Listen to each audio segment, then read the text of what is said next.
نرالا پاکستان کی ٹیم کی جانب سے آپ کو ایک دفعہ دوبارہ بہت بہت مبارکباد پیش کرتا ہوں۔ تو میں یہی پیغام دینا چاہتا ہوں کہ دامن اسلام کے ساتھ وابستہ ہو جائیں، دین اسلام کو پڑھیں۔ امام صاحب کو اگر آپ ملنے آئیں تو ملنے آنے سے پہلے آپ نے انہیں انفارم ضرور کر دینا ہے اور ان کے جو کھانے ہیں ان سے محظوظ ضرور ہوئیے گا۔ السلام علیکم ناظرین، نرالا پاکستان کے ساتھ میں ہوں آپ کا میزبان سید مسیب حسین۔ ناظرین، ہمیں ایز اے ہیومن بینگ ہمیں اللہ تعالیٰ کا شکر بجا لانا چاہیے کہ اللہ تعالیٰ نے ہمیں انسان پیدا کیا۔ اسی کے ساتھ ساتھ ہمیں اللہ تعالیٰ کا شکر بجا لانا چاہیے کہ اللہ تعالیٰ نے نہ صرف ہمیں انسان پیدا کیا، اللہ تعالیٰ نے ہمیں ایک مکمل انسان پیدا کیا۔ پکڑنے کے لیے ہمیں ہاتھ دیے، بولنے کے لیے زبان دی، سونگھنے کے لیے ناک دیا، سننے کے لیے ہمیں کان دیے، چلنے کے لیے ہمیں پاؤں دیے۔ اسی طریقے سے اللہ تعالیٰ نے ضروریات زندگی پوری کرنے کے لیے ہمیں بہت سی نعمتوں سے نوازا۔ ان ساری نعمتوں کے لیے ہمیں اللہ تعالیٰ کا شکر بجا لانا چاہیے کہ اللہ تعالیٰ نے ہمیں مکمل انسان پیدا کیا۔ اسی کے ساتھ ناظرین، اللہ تعالیٰ نے نہ صرف ہمیں انسان پیدا کیا، پھر اللہ تعالیٰ نے ہمارے اوپر بہت ہی بڑا فضل یہ کیا۔ اللہ تعالیٰ نے ہمیں امت محمدیہ صلی اللہ علیہ وسلم میں پیدا کیا، اور اللہ تعالیٰ نے پھر اس کے بعد ہمارے اوپر احسان یہ کیا کہ امت محمدیہ صلی اللہ علیہ وسلم میں پیدا کرنے کے بعد اللہ تعالیٰ نے ہمیں وطن عزیز پاکستان میں پیدا کیا، کہ جسے اسلامی جمہوریہ پاکستان کہتے ہیں، کہ جس میں ہم آزادی سے دین پہ عمل کر سکتے ہیں، دین کے رستے پہ چل سکتے ہیں۔ ایسے میں اس وطن عزیز میں ایک ایسا نوجوان جو کہ زمانہ طالب علمی میں ہے، 9th کلاس کا وہ طالب علم جو کہ امت محمدیہ صلی اللہ علیہ وسلم ہونے کا بھی شرف انہیں حاصل ہے، اسی کے ساتھ ساتھ وہ پاکستان کا شہری بھی ہے، لیکن لوگ اسے اقلیت کہتے ہیں۔ اس کے اندر اسلام کی جو شمع تھی، توحید کی جو دعوت تھی، اس کی ایک چھوٹی سی انگاری اس کے دل میں موجود تھی۔ اسی انگاری کو، اسی جذبے کو پروان دیا ان کے اساتذہ نے، اور اس کے بعد وہ اسلام کی روشنی سے سرشار ہوئے اور اپنے آپ کو وہ مسلمان کہنے لگے۔ اور پھر وہ مسلمان بھی ایسے ہوئے کہ نہ صرف وہ عشق مصطفیٰ میں آئے بلکہ وہ ثنا خوان مصطفیٰ بھی بنے۔ اور جیسا کہ ناظرین آپ نے قرآن و حدیث سے سنا ہوگا کہ اللہ تعالیٰ نے کہا ہے کہ جب آپ کا دل کرے مجھ سے باتیں کرو تو آپ نماز ادا کرو اور سجدہ کرو۔ اسی طریقے سے آپ اگر چاہتے ہو اللہ تعالیٰ آپ سے بات کرے تو آپ قرآن مجید پڑھو۔ تو ناظرین، وہ جو بچہ تھا جو کہ 9th کلاس کا بھی طالب علم ہے، اس نے حضرت محمد صلی اللہ علیہ وسلم کی شان میں نعتیں بھی پڑھی، ان کی تعریف بھی بیان کی، قرآن بھی پڑھا، اسی کے ساتھ ساتھ بہترین تلاوت کی۔ اور نہ صرف وہ تلاوت کی حد تک محدود ہوئے، وہ حافظ قرآن بھی بنے اور عالم بھی بنے۔ ان کی یہ ساری داستاں، زندگی کی یہ داستاں، جب وہ مسلمان ہوتے ہیں وہ کس طریقے سے لوگوں کو یہ بتاتے ہیں کہ میں مسلمان ہوا ہوں۔ ان کی اساتذہ نے کیا محنتیں کی انہیں اس دین نے حق کی طرف لانے کی، کیونکہ ناظرین آپ کو معلوم ہے کہ آج کا وہ دور ہے جس دور میں ایک مسلمان فیملی کا بندہ جو ایک پارٹی کے ساتھ، اس کا خاندان ایک پارٹی کے ساتھ منسلک ہے، وہ کوئی مذہبی پارٹی ہو یا وہ سیاسی پارٹی ہو، تو وہ پارٹی اپنی فیملی میں سے چھوڑ کے ایک نئی پارٹی میں جانا بہت مشکل کام ہے۔ اس کو بہت سی مشکلات کا سامنا کرنا پڑتا ہے۔ ایسے میں ہمارے ساتھ موجود ہیں وہ نوجوان جنہوں نے نہ صرف جو پارٹی کا معاملہ نہیں بلکہ انہوں نے اپنا مذہب ہی تبدیل کر لیا۔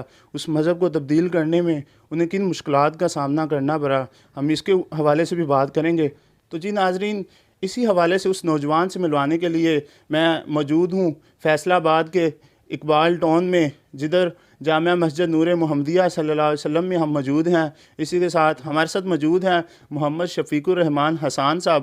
ہم ان سے بات کرتے ہیں اور ان سے جانتے ہیں کہ کن کن مشکلات کا سامنا کرنا پڑا، کن اداروں کا آپ کے اوپر جو سایہ رہا جن سے آپ نے تعلیم حاصل کی، کن اساتذہ کی جو آپ کے ساتھ تعاون رہا، کن لوگوں نے آپ کو سپورٹ کیا، اور فیملی نے کیا ری ایکشن کیا جب آپ نے دائرہ اسلام میں آئے اور اسلام کو قبول کیا۔ تو السلام علیکم۔ وعلیکم السلام ورحمۃ اللہ وبرکاتہ۔ سب سے پہلے تو میں ذاتی طور پہ نرالا پاکستان کی ٹیم کی جانب سے آپ کو ایک دفعہ دوبارہ بہت بہت مبارکباد پیش کرتا ہوں کہ آپ اسلام میں اور دائرہ اسلام میں آئے۔ اسلام کو آپ نے نہ صرف اختیار کیا بلکہ آپ نے تفصیلی طور پہ مطالعہ کیا، تو اس ساری معاملات کی آپ کو بہت بہت مبارکباد۔ تو سب سے پہلے آپ بتائیں کہ جب آپ نے اسلام قبول کیا تو پہلے جو استاد جن کا آپ نے ہمیں ذکر کیا کہ آپ ان سے ٹیوشن پڑھا کرتے تھے، ان اساتذہ کا نام اور اس کے بعد جو آپ نے کس طریقے سے گھر والوں کو بتایا کہ میں مسلمان ہوں گا، ان کے جو ریئیکشنز ہیں وہ ذرا بتائیے گا۔ بسم اللہ والحمد للہ والصلاۃ والسلام علی افضل خیر خلق اللہ۔ دین اسلام ایک مکمل ضابطہ حیات ہے۔ دین اسلام کے اندر جبر اور تشدد والی کوئی بات بھی نہیں ہے۔ ہر مذہب کے اندر آزادی ہوتی ہے، لیکن جس طرح عورتوں کے متعلق، جانوروں کے متعلق اور حقوق العباد دین اسلام میں ہیں، وہ کسی اور مذہب میں ہم کو نہیں ملتے ہیں۔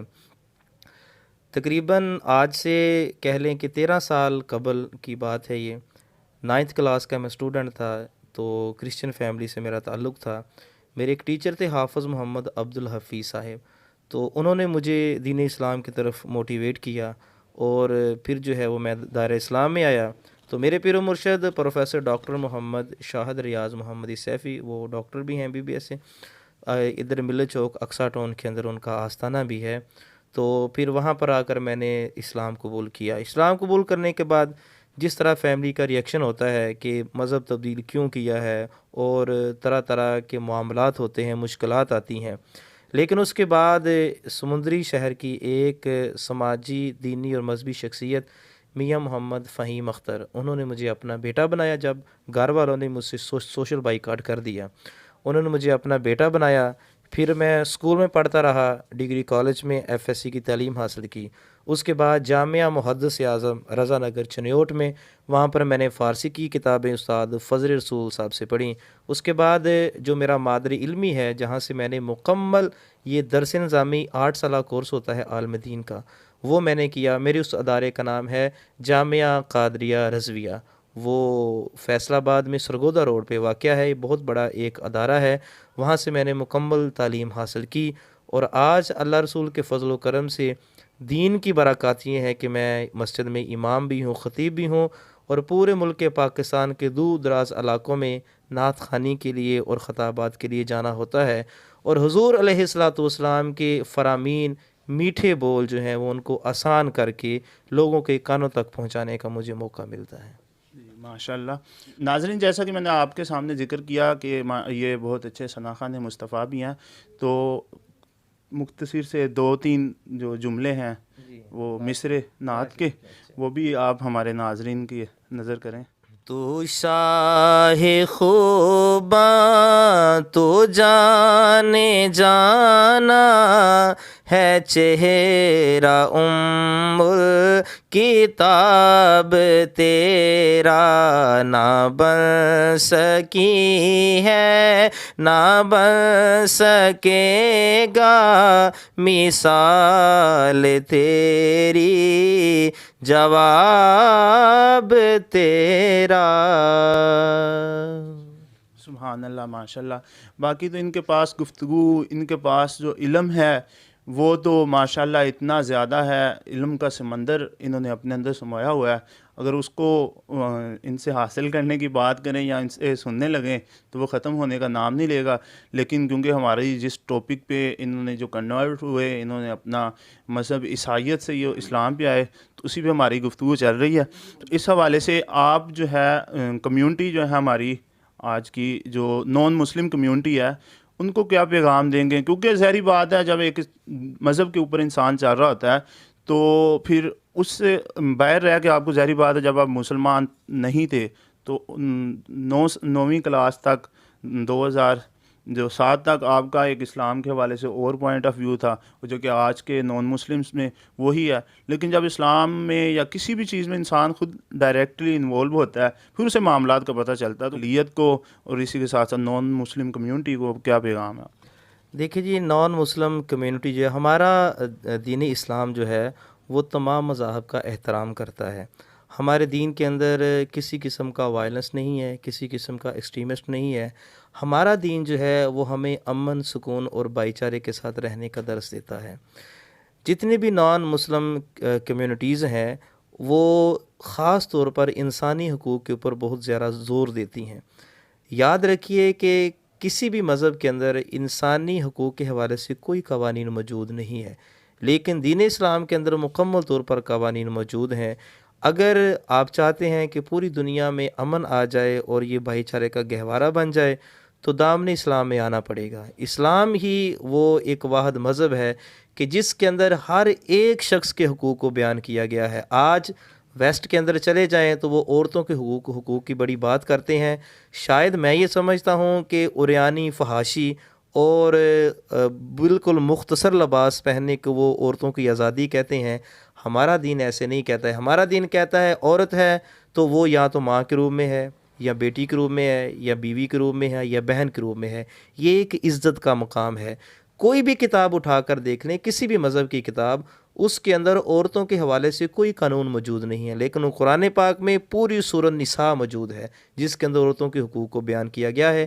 تو میں یہی پیغام دینا چاہتا ہوں کہ دامن اسلام کے ساتھ وابستہ ہو جائیں، دین اسلام کو پڑھیں اور اس کے اوپر سٹڈی کریں، پھر دیکھیں کہ دین اسلام جو ہے وہ کس طرح آپ کے حسن کے اندر نکھار پیدا کرتا ہے۔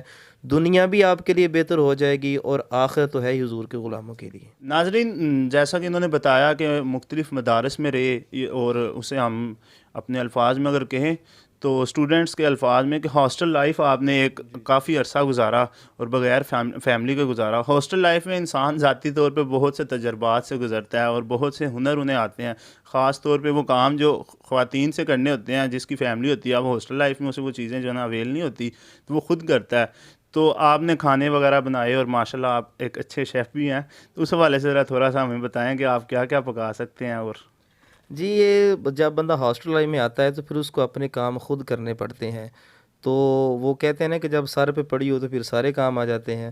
تو اس حوالے سے بہت ساری چیزیں میں، مثلا چکن بریانی ہے، چکن قورمہ ہے، یا مزید جو ڈشز ہیں وہ میں خود بنا لیتا ہوں۔ اور اسٹوڈنٹ جو ہیں وہ ان کو یہ چاہیے کہ اپنے کام وہ خود کیا کرنے۔ یہ باتیں بیان کرنے کا مقصد یہ ہے کہ نبی رحمت صلی اللہ تعالیٰ علیہ وآلہ وسلم اپنے جوتے کا تسمہ بھی خود باندھتے تھے، ڈول کو رسی بھی خود ڈالتے تھے، اور اپنے کپڑوں کو پیبند بھی خود لگاتے تھے۔ یعنی دین اسلام ہمیں یہ چیز بھی سکھاتا ہے کہ اپنے کام جس طریقے سے بندہ خود کر سکتا ہے، وہ کسی اور کے اوپر چھوڑے تو وہ اچھے طریقے سے سارا انجام نہیں دے سکتا، کسی کو تکلیف بھی نہیں ہوتی ہے۔ یہاں پر میں ایک اور اہم پیغام یہ دینا چاہتا ہوں کہ جہاں پر آپ اپنی اولاد کو دنیاوی تعلیم سے مالا مال کرتے ہیں، وہاں پر اپنی اولاد کو دین بھی سکھائیں۔ دین اتنا ضروری ہے۔ آج بہت ساری لابی قوتیں، بہت سے سیکولر اور لبرل قسم کے لوگ ہمارے درمیان میں گھس آئے ہیں جو اسلام کے اوپر تنقید کرتے ہیں، حالانکہ ان کے پاس اسلام کے اوپر تنقید کرنے کے لیے کوئی معاملہ نہیں ہے۔ ہمیشہ یاد رکھیے کہ دین اسلام کو دیکھنے کے لیے کسی مسلمان کا انتخاب نہیں کیا جاتا ہے۔ دین اسلام کے لیے حضور کی ذات ہے، صحابہ کی ذات ہے، اولیاء عظام کی ذات ہے۔ ان کی ذات جو ہے ان کو سٹڈی کیجئے، پھر آپ کو پتہ چلے گا کہ اصل میں اسلام کی حقیقت ہے کیا۔ آج لوگ کہتے ہیں کہ اسلام پر چلنا بہت مشکل ہے۔ ہم کہتے ہیں آج کے دور میں تو اسلام پر چلنا بہت آسان ہے۔ ہاں، بلال حبشی کے لیے اسلام پر چلنا بڑا مشکل تھا، صہیب رومی کے لیے اسلام پر چلنا بہت مشکل تھا، سلمان فارسی کے لیے اسلام پر چلنا بہت مشکل تھا۔